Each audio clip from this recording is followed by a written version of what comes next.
नमस्कार मंडळी, कसे आहेत सगळे? सिम्पली फूड विथ तेजश्रीमध्ये मी तुमचं स्वागत करत आहे। तर आज आपण मुशी म्हणजे बऱ्याच जणांना माहिती आहे की नाही मला माहिती नाही, पण मुशी म्हणजे जी मोरी असते ना त्या मच्छीचं आपण सुक्कं करणार आहोत। तर चला तर आता बघूया आपण मुशीचं सुक्कं आपण कसं केलं जातं मालवणी स्टाईलमध्ये। आता बघा त्यासाठी लागणारं साहित्य, तर ही मी मुशी घेतलेली आहे। ही बघा, ही साफ करून घेतली, त्याचे तुकडे करून घेतलेले आहेत। सेम आपली मटणासारखी ती लागते, त्याच्यामध्ये काटा नसतो, सिंगल एक काटा असतो। खायला तर एकदम मस्त टेस्टी लागते ही। तर ह्याला आता मी हळद आणि मीठ लावून ठेवली होती, चांगली स्वच्छ धुवून हळद मीठ लावून ठेवली होती। त्याच्यानंतर आपल्याला हे सगळे मसाले आहेत। हा मालवणी मसाला आहे, ही लाल मिरची पावडर आहे, चवीनुसार मीठ घ्यायचं आहे आणि हळद घ्यायची, पाव लिंबू घ्यायचा आहे। ह्याला ऑलरेडी आपण थोडंसं मीठ आणि हळद लावलेली आहे, म्हणून आपल्याला पाहिजे त्यावेळी तेवढंच मीठ घ्यायचं आहे। त्यानंतर इथे तेल आहे। ही जी पेस्ट आहे ती अद्रक, लसूण आणि कोथिंबीरची आहे। 8 ते 10 लसणाच्या पाकळ्या, थोडंसं अद्रक आणि थोडीशी कोथिंबीर तेवढे घेऊन त्याची पेस्ट करून ठेवलेली आहे। त्याच्यानंतर हे 2 मीडियम आकाराचे कांदे चिरलेले आहेत बारीक असे, आणि हे 2 जे आहेत ते टोमॅटो आहे। स्लीट केलेली मिरची आहे, ही 2 आहे, आणि कोथिंबीर आहे। तर आता आपण बघूया कृती कशी केली जाते। हे बघा, आता आपण कढई ठेवलेली आहे, कढई गरम झालेली आहे। त्याच्यामध्ये आता आपण थोडंसं तेल घालणार आहोत आणि तेल थोडंसं तापायला द्यायचं आहे। तेल तापल्यावरती त्याच्यामध्ये कढीपत्ता टाकायचा आहे। कढीपत्ता थोडासा तडतड होऊन द्यायचा आहे। कढीपत्ता तडतड झाल्यानंतर ह्याच्यामध्ये आपण ही स्लीट केलेली मिरची टाकणार आहोत आणि गॅस आपण बारीक करायचा आहे। थोडीशी स्लीट केलेली मिरची आपली जी आहे ती फ्राय झाल्यानंतर त्याच्यामध्ये बारीक चिरलेला कांदा घालणार आहोत आपण, आणि कांदा, मिरची आणि कढीपत्ता हा चांगला आपण गोल्डन ब्राऊन कलर होईपर्यंत भाजून घ्यायचा आहे। आता गॅस तुम्ही मीडियम आकारात करू शकता,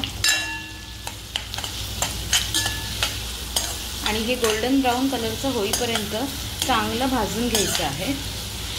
हे बघा, आपला कांदा जो आहे तो गोल्डन ब्राऊन कलरचा होत आलेला आहे। आता त्याच्यामध्ये आपण बारीक चिरलेला टोमॅटो घालणार आहोत।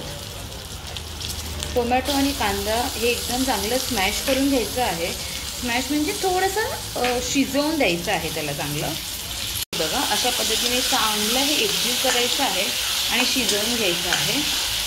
आपला कांदा चांगला स्मॅश झालेला आहे। आता ही जी आपली पेस्ट केलेली होती ती आता आपण ह्याच्यामध्ये घालणार आहोत। बघा, ही पेस्ट घालून आपण हे चांगलं एकजीव करून घ्यायचं आहे। एका सेकंदासाठी चांगलं हलवून घ्यायचं आहे ते चांगलं। आता आपण एकजीव करून घेतलं आहे। आता ह्याच्यामध्ये हे सगळे आपले जे मसाले आहेत आणि मीठ आहे ते आपण ह्याच्यामध्ये घालणार आहोत आता, आणि हे चांगलं एकजीव करून घ्यायचं आहे आपल्याला आता। बघा, हा मसाला चांगला आपण एकजीव करून घेतला आता।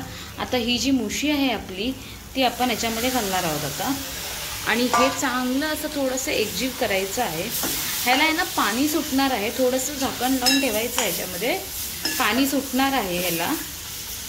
मी एकजीव करून घेतलेला आहे, गॅस बारीक केला आणि ह्याच्यावरती झाकण ठेवलं आहे आता, आणि ह्याच्यावरती मी आता पाणी ठेवणार आहे झाकणावरती, आणि थोडंसं 2 मिनटासाठी शिजवून घेणार आहे। असं पाणी ठेवून आपण 2 मिनटासाठी शिजवून घ्यायचं आहे। आपण झाकण काढलं आहे आणि ह्याला थोडंसं पाणी सुटलं आहे। आता आपण झाकणावरती जे पाणी ठेवलं होतं ना ते पाणी आपण ह्याच्यामध्ये घालणार आहोत आता। हे बघा, झाकणामध्ये आपण जे पाणी ठेवलं होतं ते आपण त्याच्यामध्ये घातलेलं आहे आता, आणि आता हे चांगलं आपण एक 5 ते 10 मिनटासाठी शिजवून घ्यायचं आहे। जास्त पातळ पण नाही करायचं, जास्त घट्ट पण नाही करायचं आहे। आपण असं सुक्कं करतो ना, चिकन सुक्का वगैरे, तसं ठेवायचं आहे। बघा, माझं टेक्स्चर तसंच आहे। ह्याच्यावरती मी थोडीशी कोथिंबीर आत्ता सध्या घालते, आणि परत झाकण ठेवून हे थोडं शिजवून घेते। हे बघा, ह्याचं आपण झाकण काढलेलं आहे, आणि हे बघा मस्त असं शिजलेलं आहे। मुशी जे आहेत ना ते लवकर शिजतात, आणि इतकं सुंदर सुगंध सुटलेला आहे ना, मस्तच वाटतं एकदम। तुम्ही नक्की ही रेसिपी ट्राय करून बघा, आणि तुम्हाला खूप छान वाटणार आहे ही रेसिपी तुम्ही केल्यानंतर। एकदम चिकनचं मटनचं फील येणार आहे, इतकी छान ही रेसिपी लागते। थोडासा लिंबू पिळूयात। हे बघा, आपली मुशी जी सुक्का आहे, मुशी सुक्का आपलं रेडी झालेलं आहे. मस्तच असं एकदम छान लागतं हे.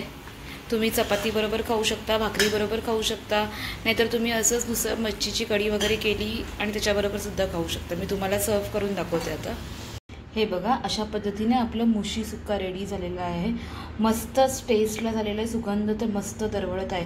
तुम्ही नक्की ही रेसिपी ट्राय करून बघा. आणि तुम्हाला जर आजची रेसिपी माझी आवडली असेल तर कमेंटमध्ये नक्की सांगा. अशाच नवनवीन रेसिपीसाठी आपण पुन्हा एकदा भेटूया. Till then take care, bye.